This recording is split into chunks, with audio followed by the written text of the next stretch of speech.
নিতান্তই উগ্র সাধারণ ভিডিও আর মুহূর্তে ভাইরাল। এরপর শুরু হয়ে আলোচনা, সমালোচনা আর সাইবার বুলিংয়ের অভিযোগ। কিন্তু উগ্র ভাইরাল ভিডিও কি উগ্র শিক্ষিকার পুরো পরিচয় বহন করে? ভাইরাল সেই ভিডিওর শিক্ষিকা সিলেটের ফেঞ্চুগঞ্জ উপজেলার পিটাইটিকর সরকারি প্রাথমিক বিদ্যালয়ের প্রধান শিক্ষিকা বিউটি রানী পাল। বিতর্কর কেন্দ্রবিন্দুতে থাকা এই শিক্ষিকার দাবি ভিডিও স্কুল চলাকালীন নয়, বরং ছুটির পর বিদ্যালয়ের আঙ্গিনার ধারণ করা হইল। তার অভিযোগ, অনুমতি ছাড়াই ভিডিও ডাউনলোড করিয়ে নথিবাচক ক্যাপশন দিয়ে সামাজিক যোগাযোগ মাধ্যম ছড়াই দেওয়া হয়,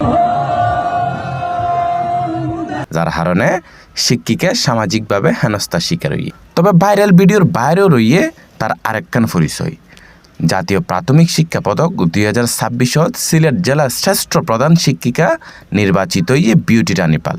দীর্ঘদিন ধরে গান, ছন্দ, নাচ ও সৃজনশীল পদ্ধতিতে বাচ্চাসকলের ইংরেজি, গণিত সহ বিভিন্ন বিষয় শিখাইয়ে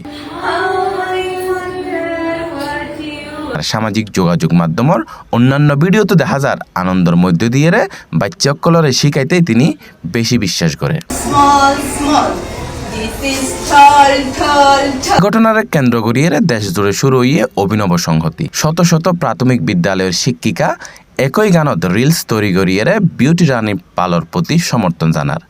সামাজিক যোগাযোগ মাধ্যমতো বহুজনের প্রশ্ন তুললে শিক্ষিকার ব্যক্তিগত সময়ে ধারণ করা সাধারণ ভিডিও কি তারা সামাজিকভাবে হেনস্থার কারণ হতে পারে? এখন ভাইরাল ভিডিও মুহূর্তে আলোচনা জন্ম দিতে পারে। তবে একজন শিক্ষকের প্রকৃত পরিচয় খুঁজতে চাইলে দেখা পড়িব তার কাজ, শিক্ষার্থী করলে তার অবদান এবং সমাজত রাখি যাওয়া তার ইতিবাচক প্রভাব।